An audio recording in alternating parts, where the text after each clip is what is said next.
ಜನರೆಲ್ಲ ನಿನ್ನೆ ವರ್ಷಾಚರಣೆ ಮೂಡ್ನಲ್ಲಿದ್ರು. ಪಾರ್ಟಿಯಲ್ಲಿ ಕುಣಿದು ಕುಪ್ಪಳಿಸಿದ್ರು.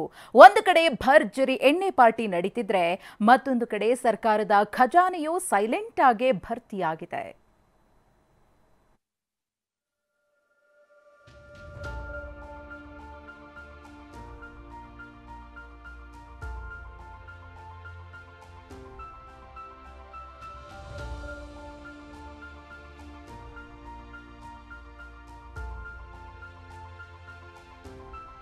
ಕುಣಿದಿದ್ದೆ ಕುಣಿದಿದ್ದು, ಕೇಕೆ ಹಾಕಿದ್ದು 2023 ಕಳೆದು 2024 ಶುರುವಾಗೋ ತನಕವೂ ಮೋಜು ಮಸ್ತಿ ಮಾಡಿದ್ರು. ಎಣ್ಣೆ ಹಿರ್ತಲೆ ಭರ್ಜರಿ ಎಂಜಾಯ್ ಮಾಡಿದ್ರು. ರಾಜ್ಯಾದ್ಯಂತ ಮದ್ಯಪ್ರಿಯರು ಕುಡಿದು ಕುಪ್ಪಳಿಸಿದ ರೀತಿ ಸರ್ಕಾರದ ಬೊಕ್ಕಸವು ತುಂಬಿ ತುಳುಕ್ತಾ ಇದೆ. ನಿನ್ನೆ ಒಂದೇ ದಿನ 193 ಕೋಟಿ ಮೌಲ್ಯದ ಮದ್ಯ ಮಾರಾಟ. ನ್ಯೂ ಇಯರ್ ಮದ್ಯ ಮಾರಾಟದಿಂದ ಭರ್ಜರಿ ಆದಾಯ. ಹೌದು, ವರ್ಷಾಚರಣೆ ಸಂಭ್ರಮದಲ್ಲಿ ಮದ್ಯದ ಹೊಳೆಯೇ ಹರಿದಿದೆ. ಇದರಿಂದ ಸರ್ಕಾರದ ಬೊಕ್ಕಸಕ್ಕೆ ಕೋಟಿ ಕೋಟಿ ಹಣ ಹರಿದು ಬಂದಿದೆ. ನಿನ್ನೆ ಒಂದೇ ದಿನ ಮದ್ಯ ಮಾರಾಟದಿಂದ 100 ಕೋಟಿ ಆದಾಯ ಸರ್ಕಾರಕ್ಕೆ ಬಂದಿದೆ. ಅಂದಹಾಗೆ ನಿನ್ನೆ ಒಂದೇ ದಿನ ರಾಜ್ಯಾದ್ಯಂತ 3,07,953 ಬಾಕ್ಸ್ ಹಾರ್ಡ್ ಡ್ರಿಂಕ್ಸ್ ಸೇಲ್ ಆಗಿದೆ.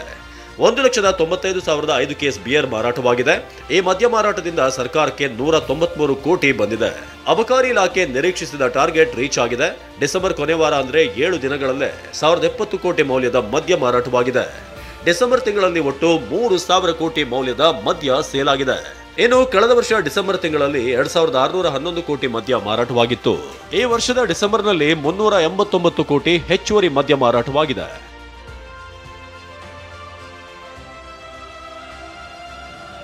ನಮ್ಮ ಇಲಾಖೆ ಯಾವಾಗಲೂ ಆದಾಯ ಬರುತ್ತೆ. ನಿನ್ನೆ ವರ್ಷ ಇರುವುದರಿಂದ ನಿನ್ನೆ ರಾತ್ರಿ ಸ್ವಲ್ಪ ಹೆಚ್ಚಿಗಾಗಿದೆ. ಮಾಮೂಲಿ ವೀಕೆಂಡ್ಗಳಲ್ಲಿ 90 ಕೋಟಿ ಮೌಲ್ಯದ ಮದ್ಯ ಮಾರಾಟವಾಗ್ತಿತ್ತು. ಆದ್ರೆ ನಿನ್ನೆ ಇದು ಡಬಲ್ ಆಗಿದೆ. ಸರ್ಕಾರಕ್ಕೆ ಮಾತ್ರವಲ್ಲ, ಬಾರ್, ಪಬ್, ರೆಸ್ಟೋರೆಂಟ್ ಮಾಲೀಕರಿಗೂ ಭರ್ಜರಿ ಆದಾಯ ಬಂದಿದೆ. ಎಲ್ಲ ಕರ್ನಾಟಕದಾದ್ಯಂತ ಬಾರ್ ಅಂಡ್ ರೆಸ್ಟೋರೆಂಟ್ಗಳಿಗೆ, ಪಬ್ಗಳಿಗೆ ನಾವು ನಿರೀಕ್ಷೆ ಮಾಡಿದಾಗೆ ಒಳ್ಳೆ ಬಿಸ್ನೆಸ್ ಆಗಿದೆ.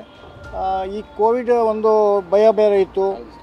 ಮದ್ಯ ವ್ಯಾಪಾರಕ್ಕಂತೂ ಒಂಥರ ಭಾಳ ಬೂಮ್ ಅಂತ ಹೇಳ್ಬೋದು. ₹1,00,000 ವ್ಯಾಪಾರ ಮಾಡುವ ಅಂಗಡಿಯವನು ಕೂಡ 2 ಲಕ್ಷ ವ್ಯಾಪಾರ ಮಾಡಿದ್ದಾನೆ. ಇನ್ನು ಪಬ್ಗಳಲ್ಲಿ ಮತ್ತು ದೊಡ್ಡ ದೊಡ್ಡ ಈ ಮೈಕ್ರೋ ಬ್ರೆವರಿಗಳಲ್ಲಿ ಮತ್ತು ರೆಸ್ಟೋರೆಂಟ್ಗಳಲ್ಲಿ ಒಳ್ಳೆ ಬಿಸ್ನೆಸ್ ಆಗಿದೆ. ತುಂಬ ಚೆನ್ನಾಗಿ ಬಿಸ್ನೆಸ್ ಮಾಡಿದ್ದಾರೆ, ಅದು ನಿಗದಿತ ವೇಳೆಯಲ್ಲಿ. ಅಬಕಾರಿ ಇಲಾಖೆಗೆ ಸರ್ಕಾರ 36,000 ಕೋಟಿ ಆದಾಯ ಸಂಗ್ರಹದ ಗುರಿ ನೀಡಿದೆ. ಈಗಾಗಲೇ 9 ತಿಂಗಳಲ್ಲಿ 25,100 ಕೋಟಿ ಹಣ ಬಂದಿದ್ದು, ಉಳಿದ 3 ತಿಂಗಳಲ್ಲಿ ಬಾಕಿ ಇರುವಂತಹ 11,000 ಕೋಟಿ ಆದಾಯ ಬರುತ್ತಾ ಅನ್ನೋದೇ ಮುಂದಿನ ಪ್ರಶ್ನೆ. ಏನೇ ಹೇಳಿ 2024 ಆರಂಭದಲ್ಲಿ ಸರ್ಕಾರಕ್ಕೆ ಎಣ್ಣೆ ಪ್ರಿಯರು ಭರ್ಜರಿ ಆದಾಯ ತಂದುಕೊಟ್ಟಿದ್ದಾರೆ. ಕಿರಣ್ ಸೂರ್ಯ, TV9 ಬೆಂಗಳೂರು.